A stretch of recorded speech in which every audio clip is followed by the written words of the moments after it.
குருஜி, இப்போ நம்ம நம்மளுடைய அந்த கர்மால இருந்து, சஞ்சித கர்மால இருந்து பிராகிருத கர்மா சொன்னீங்கல்ல குருஜி, இந்த பிறவியில அனுபவிக்கிறதுக்காக எடுத்துட்டு வந்திருக்கு பிராரப்தம் பிராரப்தம் பிராரப்த கர்மா.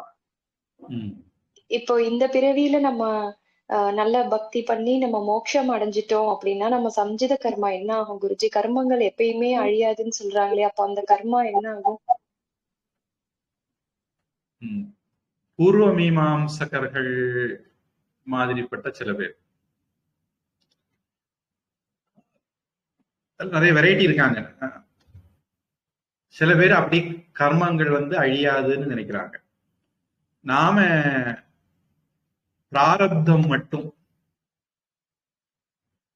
அனுபவிச்சு தீக்கணும் அப்படின்னு நாம ஒத்துக்கிறோம். இந்த சரீரத்தை எடுத்துட்டோம், இந்த சரீரத்துக்குன்னு ஒரு டிசைன் பண்ணி அனுப்பப்பட்டிருக்கு. இன்னென்ன அனுபவிக்கணும், இத்தனை காலம் வாழணும், யாருக்கு பிறக்கணும், எங்க பிறக்கணும், ஜென்ம ஆயு போகாக. இது யோக சூத்திரத்திலேயே கூட வருது. யாமினியமா யோகம் பத்தி சொன்னதுனால யோக சூத்திரத்திலேயே கூட இந்த டாபிக் டீல் பண்ணப்படுது. அதனால இத நம்ம அனுபவிச்சுதான் தீக்கணும் அப்படின்னு நாம ஒத்துக்கிறோம்.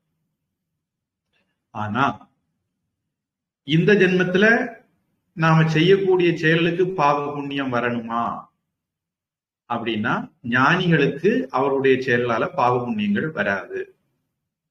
யாருக்கு நான் செய்கிறேன் அப்படிங்கிற கர்த்திருவ புத்தி இருக்கோ, ஈகோவோட செய்கிறவங்களுக்கு மட்டும்தான் அவர்கள் செய்கிற செயல்கள் பாவ புண்ணியங்களை கொடுக்கும். நான் செய்யல, ஆண்டவன் செய்கிறான், அல்லது ஆண்டவன் என்ன செய்ய வச்ச மாதிரி நான் செய்கிறேன், இன்னும் இந்த இதுல ஒரு குழப்பம் சிலருக்கு வரும். அதனால அந்த குழப்பத்தை நீக்கிறதுக்காக வேண்டி நம்ம ஆவணி அவிட்டம் ஸ்டைல்ல போனா, காம கரோதி காம கர்த்தா காம காரயிதா, காமந்தான் செய்யுது, காமந்தான் செய்ய வைக்குது, காமந்தான் கர்த்தா அப்படின்னு இதே மாதிரி போவோம் அப்படின்னு ஒரு நிலையை அடைந்தவங்களுக்கு அந்த அக்கவுண்ட் ஹோல்டர் இல்லாம போயிடுற, அந்த ஜீவாத்மா இல்லாம போயிடுற. அதனால அதனுடைய ஆகாமி கர்மங்கள் அவருக்கு வர்றதில்லை. இதுக்கு இப்படி ஒரு விளக்கம் சொல்றவங்களும் இருக்காங்க. ஆகாமி கர்மங்கள் அவருக்கு போகாது, ஆனா அவர் செய்யக்கூடியதுல வரக்கூடிய பாவ புண்ணியங்கள் ஞானிகளை யாரு வழிபடுறாங்களோ அவர்களுக்கு அந்த புண்ணியங்கள் போய் சேரும். ஞானிகளை யாரு பழிக்கிறாங்களோ அவங்களுக்கு அவருடைய பாவங்கள், அவர் செயல்களால ஏற்படக்கூடிய பாவங்கள் போய் சேரும். அவரு நான் இல்லை, நான் இந்த ஜீவாத்மா இல்லைன்னு நினைச்சனால அதுல அந்த பாவ புண்ணியங்கள் அவருக்கு போய் சேர்றது இல்லைன்னு ஒரு விளக்கம் இருக்கு. நீ அடுத்தது பிராரப்தம் அனுபவிச்சு அந்த வயசு வந்த உடனே முடிச்சிடுறோம், ஆகாமி வர்றதில்லை. சஞ்சிதம் என்ன ஆகும் அப்படின்னா, ஒரு பெரிய பஞ்சு மூட்டை மலை இருக்கு, இமயமலை அளவுக்கு பஞ்சு இருக்கு. அதுல ஒரு சின்ன நெருப்பு பொறி வச்சாலே இந்த பஞ்சு முழுக்க பஸ்மம் ஆயிடும். அது மாதிரி ஞானாக்னி பஸ்மசாத் குருதே ததா, பகவத்கீதையில வரக்கூடிய ஒரு வரி. ஞானம் அப்படிங்கிற நெருப்பு சஞ்சிதத்தை முழுக்க எரிச்சு நாசம் பண்ணிடும் அப்படின்னு பெரியவங்க சொல்றாங்க. ராமகிருஷ்ணரும் சொல்றாரு. இந்த இடத்துல இன்னொரு உதாரணத்தை சங்கரர் சொல்றாரு. நம்ம அம்பரா துணியில இருக்க, பழைய காலத்து உதாரணம், அம்பரா துணியில இருக்கக்கூடிய அம்புகள் சஞ்சிதம். அதுல இருந்து ஒரு அம்பை எடுத்து நம்ம விடுறோம். விட்டுட்டோம் அப்படின்னா அப்புறம் அது அதனுடைய இலக்கை போய் தாக்காம நிக்காது. அதுக்கப்புறம் அதை நம்ம தடுக்க முடியாது. இது பிராரப்தம்.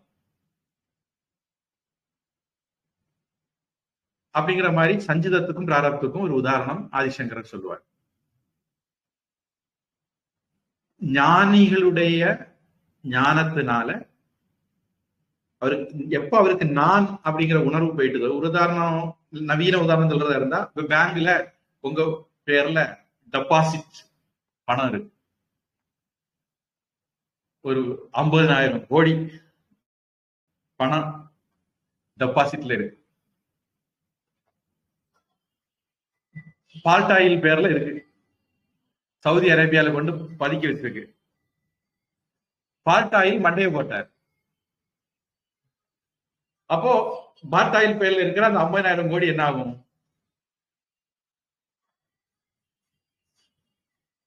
எப்போ பால்டாயில் மண்டையை போட்டாரோ அப்போ பால்டாயில்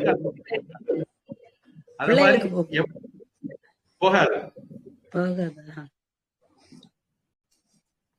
அவரு எனக்கு பிறகு தின்னாருக்கு போகணும்னு எழுதி வச்சிருந்தா கதை வேற. அப்படி எழுதி வைக்காத பட்சத்துல பேங்க்ல இருக்கக்கூடிய அந்த டெபாசிட் அல்லது சேவிங்ஸ் இன்னொருத்தருக்கு போகாது, பேங்குக்கு தான் போகும். அரசாங்கத்துக்கு பேங்குக்கு போகும் அல்லது அரசாங்கத்துக்கு. அது மாதிரி இந்த சஞ்சிதம் ஒரு ஆளுடைய பேர்ல தான் அந்த கர்மம் இருக்கு. அந்த ஆள் ஞானம் அடைந்த போது அவரு நான் அந்த ஆள் இல்ல, நான் ஆத்மா அப்படின்னு முடிவு பண்ணிடுறாரு. அப்ப அவர் இப்போ இன்னொரு பிறப்பு, ஞானம் அடைஞ்சிட்டாரு, அதனால ஜீவாத்மாங்கிற போது அவருக்கு போயிட்டது.